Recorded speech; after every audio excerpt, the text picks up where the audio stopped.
শ্রীমতী হে। কবির প্রেরণা কাদম্বরী।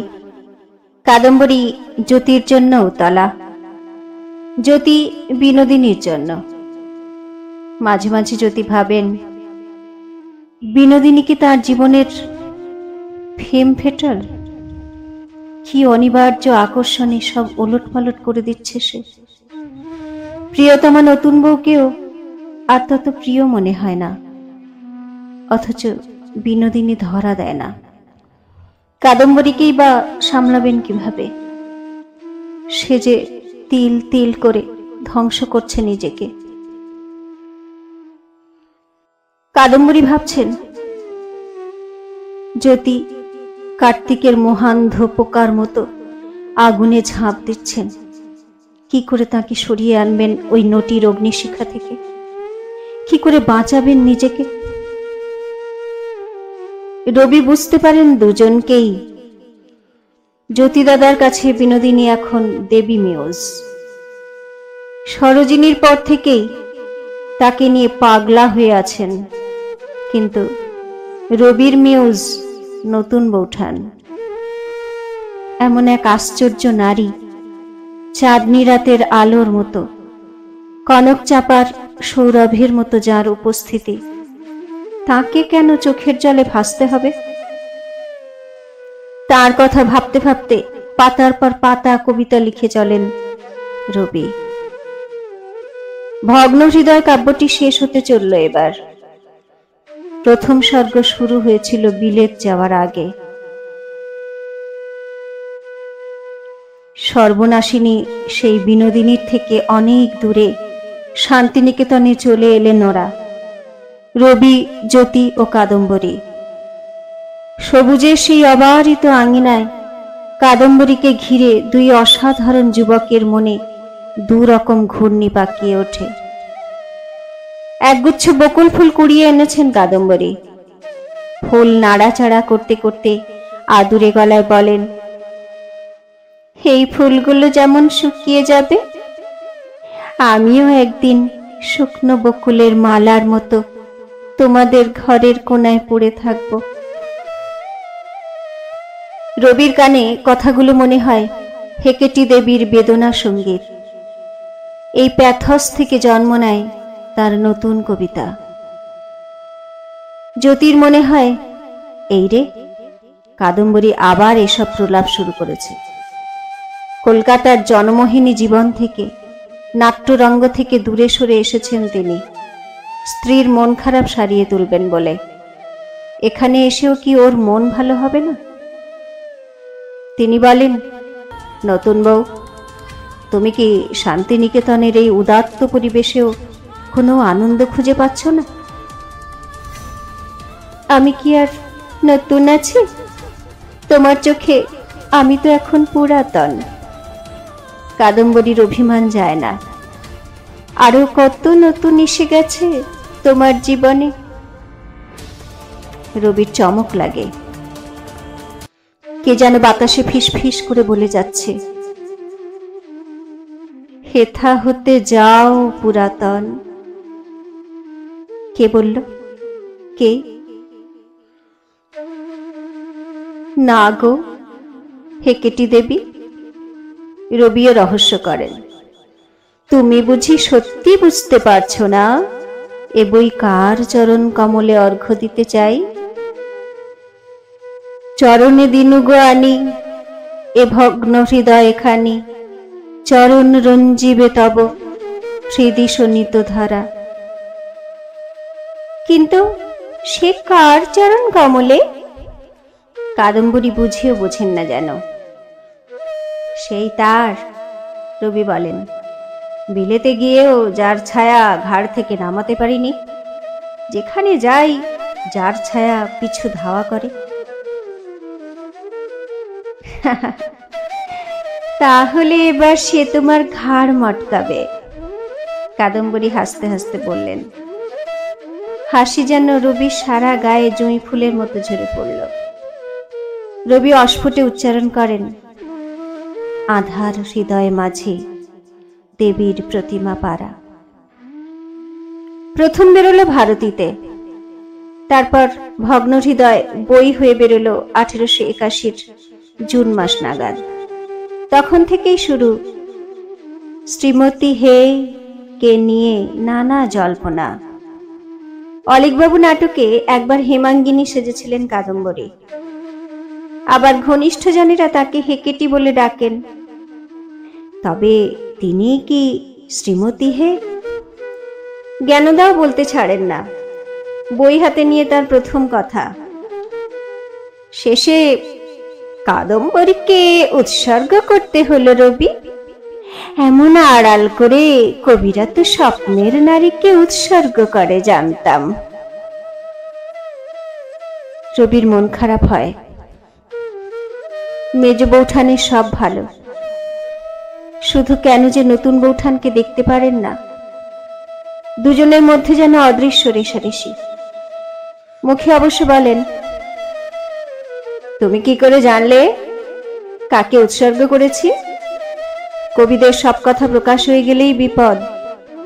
তবে নতুন বৌঠান যে আমার অনেক কবিতার মিউজ, এ কথা অস্বীকার করব না। আমার কাছে তিনি যত না রক্তমাংসের মানুষ, তার চেয়ে বেশি একটি আইডিয়া। কি জানি বাপু? জ্ঞানদা স্পষ্টতই বিরক্ত হন। কি যে আহামরি দেখেছ ওর মধ্যে? ভেবেছিলাম বিলেত ঘুরে এলে ওর ভূতটা ঘাড় থেকে নামবে। এখনো তোমার ছেলে মানুষই গেল না। ফিরে আসার পর জ্ঞানদার মহলে অনেক নতুন নিয়ম চালু হয়েছে। তার ছেলে মেয়েরা খোদ বিলিতি কাটিং এর পোশাক পরে। ধুমধাম করে কেক কেটে তাদের জন্মদিন পালন হয়। সুরেন ভর্তি হয়েছে সেন্ট জেভিয়ার্সে আর বিবি লোরেটোয়ে। রামা চাকরের সঙ্গে রোজ বিকেলে বেড়াতে যায় সুরেন বেবিরা। অন্য বাচ্চাদের কাছে এটা রীতিমতো ঈর্ষার বিষয়। ঠাকুর বাড়িতে ছোটরা কেউই এত মনোযোগ পায় না। সেখানে জ্ঞানদার আদর যত্নে সুরেন বেবির বিচরণ যেন রাজপুত্র রাজকন্যার মতো। জ্ঞানদা নিয়ম করেছেন, প্রতিদিন বাড়ির একজন করে বাচ্চা ওদের সঙ্গে হাওয়া খেতে যাবে। ছোটরা অধীর হয়ে অপেক্ষা করে কবে তার পালা। বিবি সুরেনের পিঠোপিঠি বয়স সরলার। তার মায়ের বাচ্চা মানুষ করায় আগ্রহ বা সময় কোনোটাই নেই। দাসীর হেফাজতে এবং গুরুমশাইয়ের কড়া শাসনে দিন কাটে। যেদিন তার বেড়াতে যাওয়ার পালা, সেজেগুজে বেরোতে গিয়েই বাধা। গুরুমশাই দেখে ফেলে যেতে দিলেন না। তার অশ্রু ভারাক্রান্ত চোখের সামনে দিয়ে সুরেন বিবিরা বেরিয়ে গেল। উড়ে গেল তার বাইরে বেরোনোর স্বপ্ন। বালিকাদের মধ্যে বিবি, সরলা ও প্রতিভার গলায় খুব সুর। রবি মহা উৎসাহে বাড়ির গান বাজনায় ছোটদেরও টেনে আনছেন। সারা দিন ঘরের বাতাসে দিশি বিলিতি সুরের উচ্ছল আমেজে শুরু হয়ে যায় মাঘোৎসবের প্রস্তুতি। আগে দায়িত্ব নিতেন দ্বিজেন, সত্যেন বা জ্যোতি। এবার রবি গান বাজনার দায়িত্বে। নতুন নতুন ব্রহ্মসঙ্গীত লিখছেন। ওস্তাদদের বন্দিশ থেকে সুর নিয়ে ভেঙে নতুন সুর তৈরি করছেন, শেখাচ্ছেন। প্রতিবার মাঘোৎসবের দিন গানের বই বেরোয়। এবার আগেই আদি ব্রাহ্ম সমাজ প্রেস থেকে 20-25টি প্রুফ তুলে গানগুলি হাতে হাতে ছড়িয়ে দিলেন রেওয়াজের জন্য। আগেকার গানের চেয়ে রবির গানে নানা সুর, নানা ভাবের খেলায় আনন্দ যেন অনেক বেশি। কিছু বুঝুক না বুঝুক, বাচ্চাদের মনেও যেন সেই আনন্দের ছোঁয়া লাগে। জ্যোতি তো বলেই ফেললেন, আমাদের গানে উপনিষদের গাম্ভীর্যের ভাবটা বেশি ছিল। শ্রীমান রবির আমলে ব্রহ্মসঙ্গীত যেন পূর্ণতা পেল। কিন্তু পিয়ানোর মধ্যে ওস্তাদি গানগুলিকে ফেলে যথেচ্ছ মন্থন করে জ্যোতি যে সুর নিয়ে পরীক্ষা নিরীক্ষা করছিলেন, সেই সময় রবি ছিলেন তার সে কাজের ঘনিষ্ঠ সহযোগী। এইসব এক্সপেরিমেন্ট ব্রহ্মসঙ্গীতে ব্যবহার করা হয়নি, কিন্তু বিদ্বজ্জন সমাগম উপলক্ষে লেখা ও অভিনীত বাল্মীকি প্রতিভা নৃত্যনাট্যে উদ্ভাসিত হয়ে উঠল সুর বিপ্লব। অপেরা নয়, রবির ভাষায় সেটা ছিল সুরে নাটিকা। বাল্মীকির ভূমিকায় রবি স্বয়ং অসাধারণ অভিনয় করলেন, তবে সবাইকে মুগ্ধ করে দিল সরস্বতীর সাজে হেমেনের বালিকা কন্যা প্রতিভা। গানে, সুরে, অভিনয়ে রবির এমন মুনশিয়ানা এই প্রথম বাইরের অতিথিদের কাছে প্রতিষ্ঠিত হল। বঙ্কিমচন্দ্র অভিনয় দেখে উচ্ছ্বসিত হয়ে উঠলেন দেবেনবাবুর ছোট ছেলের প্রতিভায়। এসবের মধ্যে দিন কাটছিল আনন্দেই, কিন্তু রবির ভবিষ্যৎ নিয়ে সত্যেন জ্ঞানদা এখনো ভাবছেন। জ্ঞানদার ইচ্ছে রবি আবার বিলেত যাক। এখানে কাদম্বরীর মুখের দিকে তাকিয়ে পড়ে থাকার চেয়ে অনেক বড় একটা পৃথিবী আছে। রবি সেখানে গিয়ে নিজের অসমাপ্ত পড়া সম্পূর্ণ করুক। সত্যেনেরও তাই ইচ্ছে। তারকনাথ মহর্ষিকে সেই অনুরোধ জানান। রবি এবার বিলেত গিয়ে ব্যারিস্টারি পড়া শেষ করুক। রবির ইচ্ছেও সেরকম। পড়া শেষ না করে ফিরে আসায় স্বজন বন্ধুরা কেউই খুশি হননি। যখন সবে তার পড়ায় মন বসেছিল, তখনই বাবা ডাক পাঠালেন। অসমাপ্ত কাজ সমাধা করতে তিনিও মহর্ষির কাছে বিলেত যাওয়ার অনুমতি চাইলেন। প্রতি মাসে বিলেত থেকে তাকে একটি করে চিঠি লিখবেন, এই শর্তে দেবেন্দ্রনাথ অনুমতি দিলেন। কিন্তু রবির যাওয়া হলো না। তার কারণ কাদম্বরী। কলকাতায় ফিরে গান বাজনার পাশাপাশি জ্যোতি আবার বিনোদিনীর কাছে যাওয়া শুরু করেছেন। কাদম্বরী কিছুদিন কান্নাকাটি করার পর একদিন ডাক পাঠালেন মালিনীকে।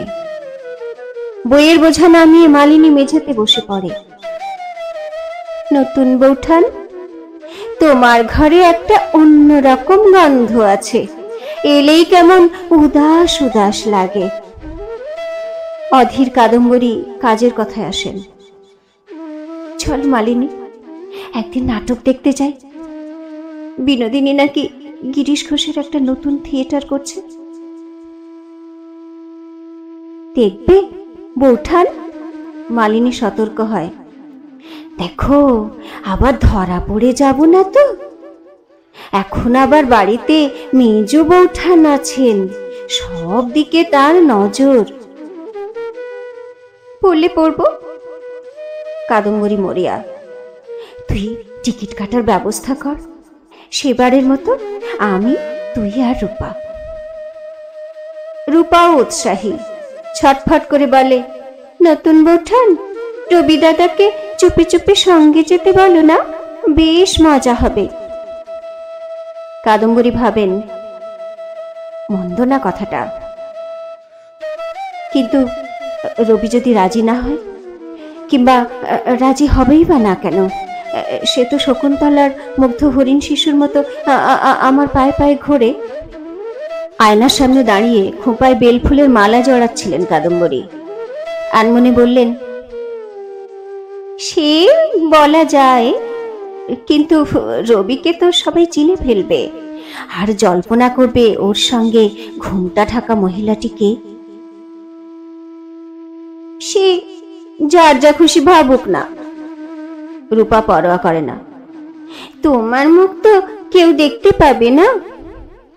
কাদম্বরী অতটা বেপরোয়া হতে পারেন না। বলেন, না না, সে ঝুঁকি নেওয়া যায় না। ধরা পড়ে গেলে রবির খুব বিড়ম্বনা হবে, লোকে সন্দেহ করবে আমাকেই। সেই নাটক দেখতে যাওয়াই কাল হলো কাদম্বরীর। মানময়ীর অভিনয়ের পর সকলের বাহবা পেয়ে তার ধারণা হয়েছিল কোনো নটির থেকে অভিনয়ে তার নৈপুণ্য কোনো অংশে কম নয়। তারা পতিতা হয়ে যতটা উত্তরণ ঘটাতে পারে, তার চেয়ে অনেক গুণ ডানা মেলতে পারে কাদম্বরীর শিক্ষিত রুচির অভিনয়। কিন্তু সেদিন তাকে স্তম্ভিত করে দিল বিনোদিনী। মঞ্চে তার অনায়াস চলাফেরা যেন সম্রাজ্ঞীর মতো। রূপের মাজা ঘষা মহিমায়, কণ্ঠের নিয়ন্ত্রিত স্বরক্ষেপণে, গিরিশের পরিমার্জনায় এবং দর্শকদের ঘন ঘন করতালিতে তার জ্যোতির্ময়ী উপস্থিতি। কাদম্বরীর মনে হলো ওই মঞ্চে উঠে দাঁড়ালে তিনিও এমন মোহগ্রস্ত করে দিতে পারেন দর্শকদের। তখন সেই বিপুল জনতার এনকোর ধ্বনিতে ভাসমান তাদের প্রিয় নায়িকাকে দেখে জ্যোতিরিন্দ্র কি করবেন? ভালোবাসবেন তো, নাকি তার ঈর্ষা হবে? হবে চণ্ডালের মতো রাগ? পরক্ষণেই নেতিয়ে পড়ে কাদম্বরীর সুখ কল্পনা। সাদামাটা ধনেখালির আড়ালে ঢাকা নিজের শরীরটাকে বিনোদিনীর পাশে নেহাতি তুচ্ছ মনে হয়। তখনই তিনি জ্যোতিকে দেখতে পেলেন, সামনের সারিতে বসেছিলেন। পেছন থেকে বুঝতে পারেননি কাদম্বরী। এখন উঠে দাঁড়িয়ে মঞ্চে বিনোদিনীর দিকে ফুলের মালা ছুঁড়ে দিয়ে সাধু সাধু বলে চেঁচিয়ে উঠতেই কাদম্বরীর চোখে অন্ধকার নেমে আসে। রূপার কাঁধে অবশ দেহে এলিয়ে পড়েন তিনি। কোনো রকমে একটু সুস্থ বোধ করতেই রূপা ও মালিনী বেরিয়ে পড়ল কাদম্বরীকে নিয়ে। জোড়াসাঁকোয় ফিরে কাদম্বরী রূপোর কৌটোয় বহুদিনের জমানো আফিমের গুলি বার করে অনেকগুলি খেয়ে নিলেন। রবি রাতের দিকে কি একটা নতুন গান শোনাবেন বলে ঘরে ঢুকে দেখলেন ছিন্ন লতার মতো মেঝেতে গড়াগড়ি খাচ্ছেন নতুন বৌঠান, ঠোঁটের দুপাশে গ্যাঁজলা। পরের 3 দিন ঠাকুরবাড়ির সব কাজ শিখিয়ে তুলে সারিয়ে তোলা হলো কাদম্বরীকে। এই ভয়ঙ্কর আঘাত রবিকে এলোমেলো করে দিল। বিপন্ন বিষণ্ণ নতুন বৌঠানকে খাদের কিনারায় ফেলে রেখে রবি কিছুতেই বিলেত চলে যেতে পারলেন না। বিপর্যয় সামলাতে জ্যোতি কাদম্বরীকে নিয়ে গেলেন পশ্চিমের পাহাড়ে। নতুন বৌঠানের ছেড়ে যাওয়া তেতলার ফাঁকা ঘরে বসে রবি তখন কবিতায় খাতায় বেদনা মন্থন করে লিখছিলেন তারকার আত্মহত্যা, জ্যোতির্ময় তীর হতে। চিঠি লিখছিলেন নতুন বৌঠানকে। আমার বড় ইচ্ছা ছিল যে তুমি বলবে অমুক জায়গায় আমি একটি সুন্দর উপত্যকা দেখলাম, সেখানে একটি নির্ঝর বয়ে যাচ্ছিল। জায়গাটা দেখেই মনে হলো, আহা ভানু যদি এখানে থাকতো তাহলে তার বড় ভালো লাগতো। এদিকে ভগ্ন হৃদয় পাঠক মহলে আলোড়ন তুলল। রবিকে নিয়ে তরুণ দল বাংলার শেলি বলে নাচানাচি শুরু করলেন। তার বড় চুল, তার পোশাক, চশমা সবকিছুই হয়ে উঠল অনুকরণযোগ্য ফ্যাশন স্টেটমেন্ট। ত্রিপুরার দূত এসে খবর দিলেন রবির কাব্যটি মহারাজা বীরচন্দ্র মানিক্যের খুব পছন্দ হয়েছে, তিনি অভিবাদন জানাচ্ছেন। কিন্তু রবির আর এক বন্ধু প্রিয়নাথ সেনের একেবারেই ভালো লাগেনি এই কাব্য। বিহারীলালের অবশ্য পছন্দ হলো। সময়ে অসময়ে প্রায়ই বিহারীলালের কাছে চলে আসেন রবি। প্রায় রোজই দেখেন পঙ্খের কাজ করা মেঝের উপর উপুড় হয়ে কবিতা লিখছেন বিহারীলাল। লিখতে লিখতেই রবিকে দেখে খুশি হয়ে ডেকে নেন। অগ্রজ অনুজ 2 কবির সারা দুপুর কেটে যায় কবিতার ছন্দ নিয়ে তর্কে। কাদম্বরী ফিরে আসার পর ঠাকুরবাড়িতে আবার শুরু হলো বসন্ত উৎসব অভিনয়ের উদ্যোগ। এবার নায়িকা লীলা সাজবেন কাদম্বরী। আর যে সন্ন্যাসিনীর কৃপায় লীলা তার প্রেমিককে ফিরে পেল, তার ভূমিকায় লেখিকা স্বর্ণকুমারী স্বয়ং, নায়ক জ্যোতিরেন্দ্র। রবি প্রতিনায়ক হয়ে টিনের তলোয়ার ঘুরিয়ে খুব যুদ্ধ করলেন। অভিনয়ের দিন ঢালা বাগেশটি রাগিনীতে কাদম্বরী যখন গাইছিলেন চন্দ্র শূন্য তারা শূন্য মেঘান্ধ নিশীথ চেয়ে ভেদ্য অন্ধকারে হৃদয়ে রয়েছে, তার পিঠ ভরা খোলা চুলে বড় বড় চোখে শোকাতুরা লীলার কল্পিত মূর্তি যেন জীবন্ত হয়ে উঠল।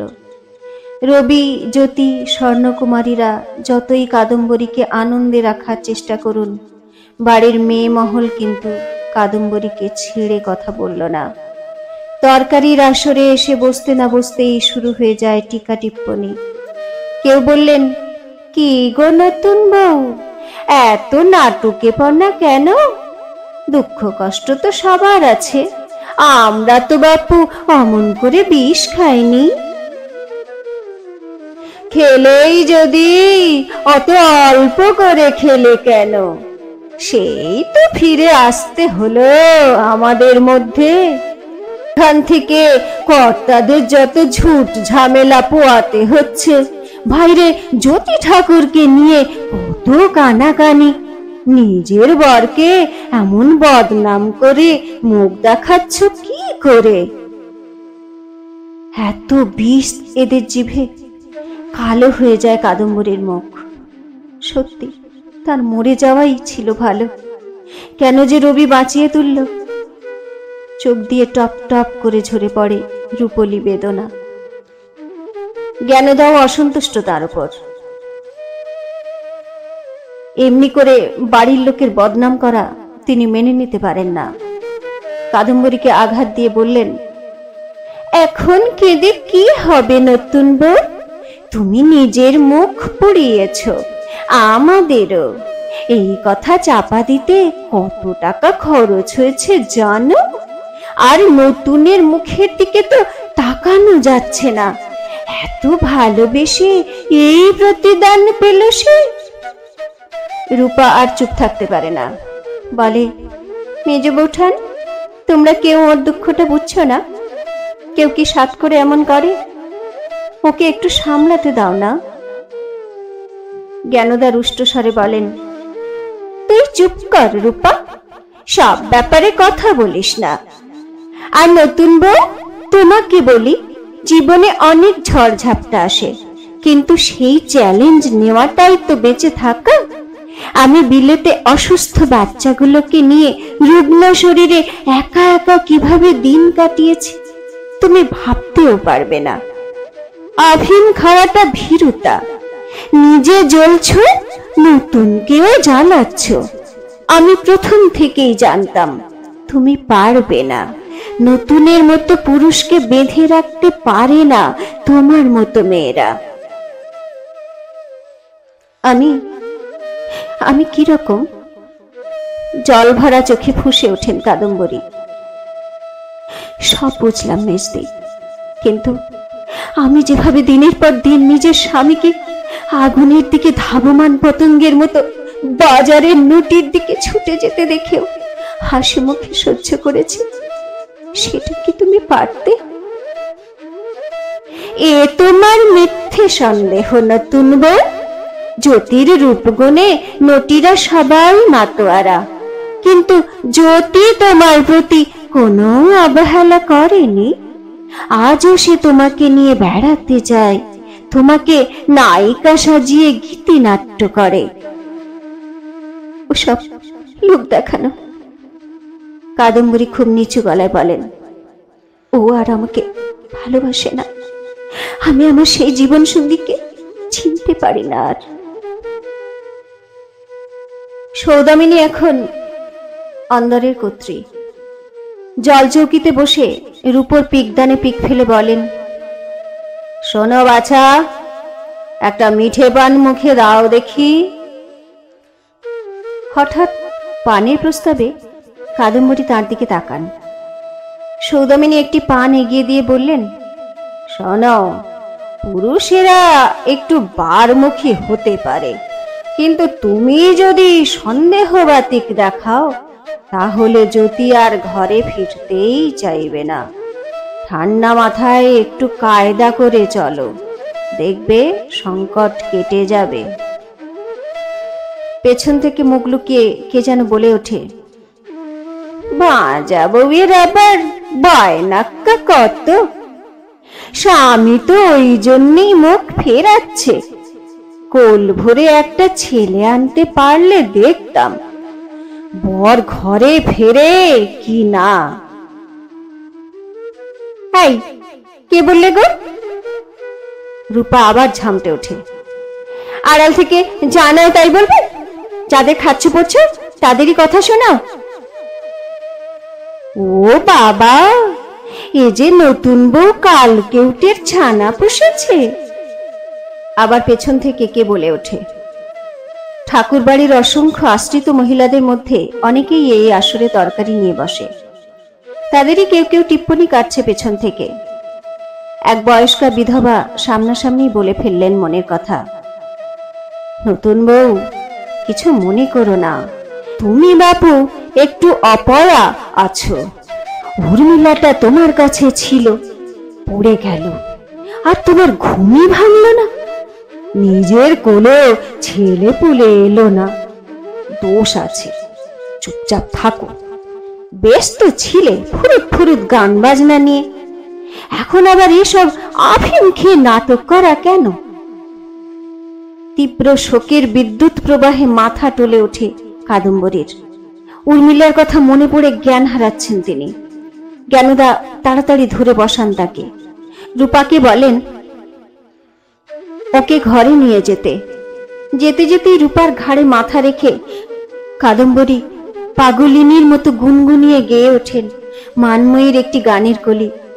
সজনী লো সজনী, কেন কেন এ পোড়া প্রাণ গেল না? এনে দে বিষ, হার জেলো পারি না।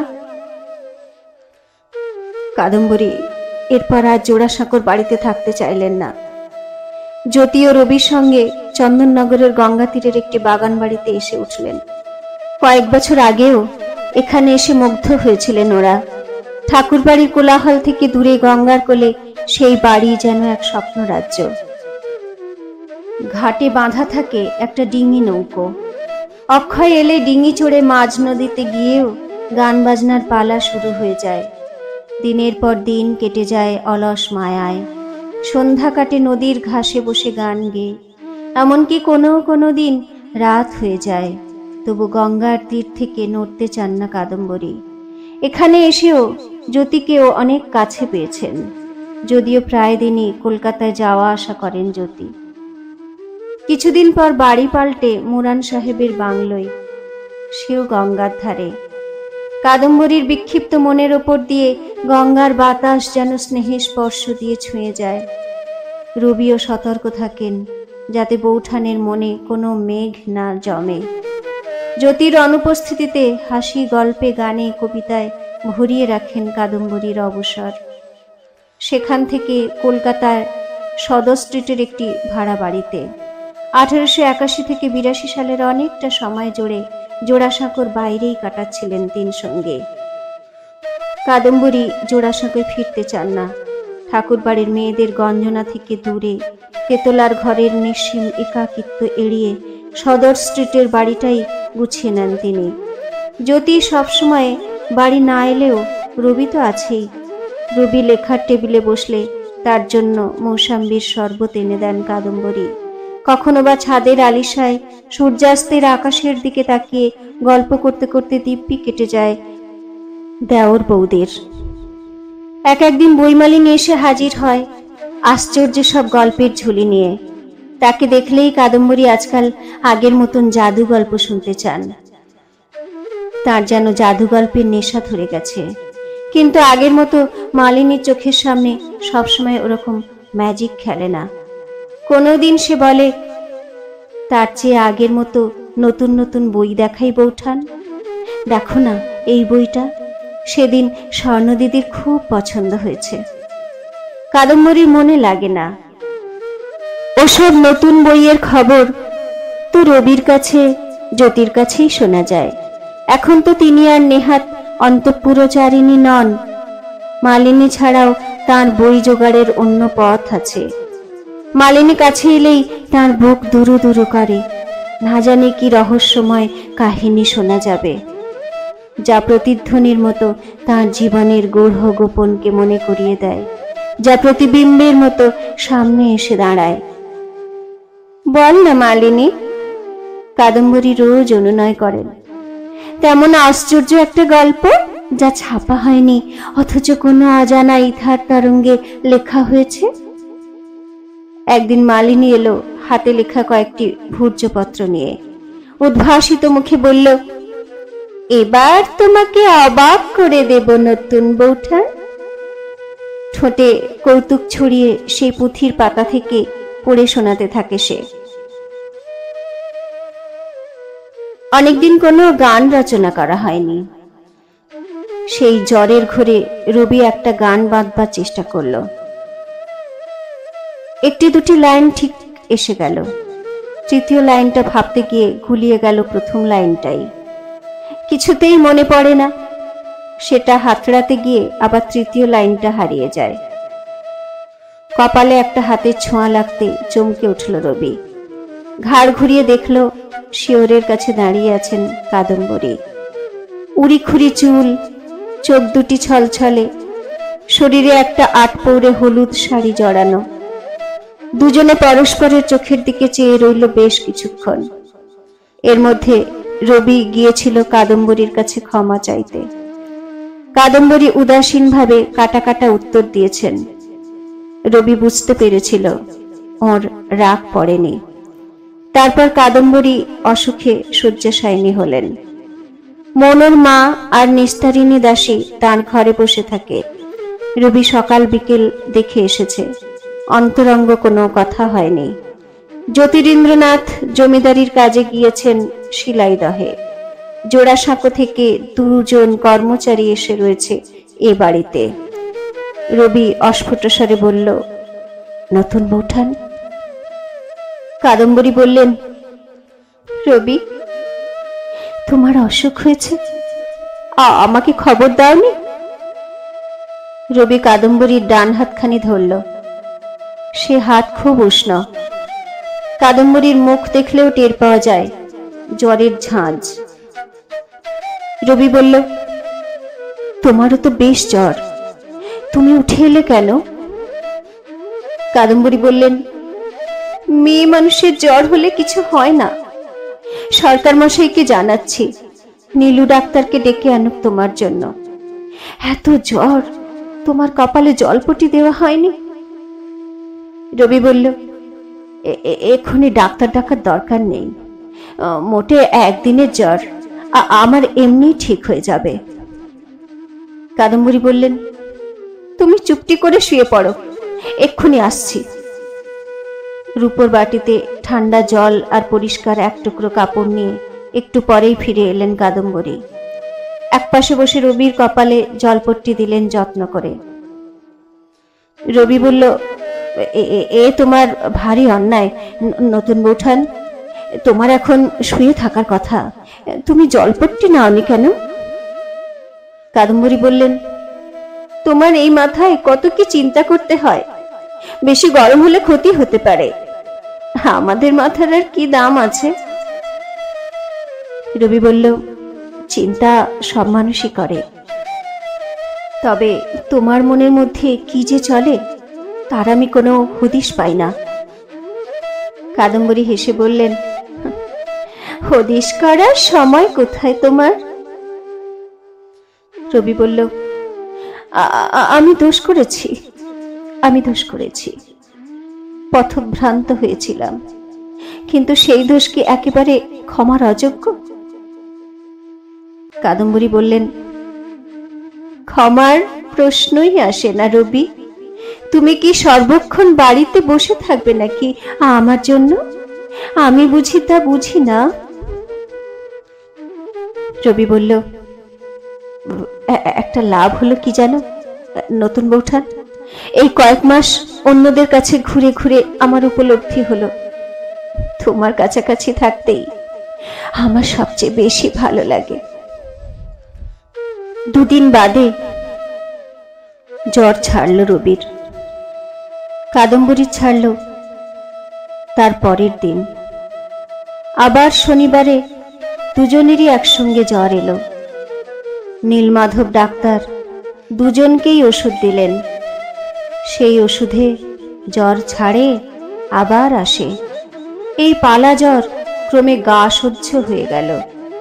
জ্বর যখন থাকে না তখন রবি লিখতে বসে যায়, কাদম্বরী ঘর গুছোতে শুরু করেন। সন্ধ্যের পর দুজনে মুখোমুখি বসে গল্প করে কিংবা গান গায়। রবি তার সদ্য লেখা কবিতাটা পড়ে শোনায়। কাদম্বরী রবির সব লেখার প্রথম পাঠিকা এবং শ্রোতা। সিঁড়ি দিয়ে উঠতে উঠতেই রবির কানে আসে কি একটা পাঠের শব্দ। কে পড়ছে? এটা তো বৌঠানের গলা না? কৌতূহলী হয়ে দ্রুত বারান্দা পার হয়ে বৌঠানের ঘরে ঢুকে পড়েন তিনি। রবি ঘরে ঢুকতেই মালিনী পুঁথিপত্র গুটিয়ে উঠে পড়তে যায়। রবি তার আগেই জানতে চান, কি বই পড়া হচ্ছিল মালিনী? তাতে যেন আমার নাম শুনলাম। রবির হঠাৎ আবির্ভাবে মালিনীর চোখের ঘোর কেটে গেল। কে যেন ধাক্কা দিয়ে তাকে বাস্তবে ফিরিয়ে আনে। রবিবাবু এসব শুনলে যে তাকে পাগল ভাববেন। মালিনী পুঁথিটি ঝুলিতে পুরে ফেলতে চায়, কিন্তু রবি তড়িৎ গতিতে প্রায় ছোঁ মেরে সেটা হাতে তুলে নিলেন। তিনজনের অবাক দৃষ্টির সামনে রবির হাত লেগে ভোজ্যপত্রের পৃষ্ঠাগুলি ঝুরঝুর করে গুঁড়ো হয়ে বাতাসে মিলিয়ে গেল।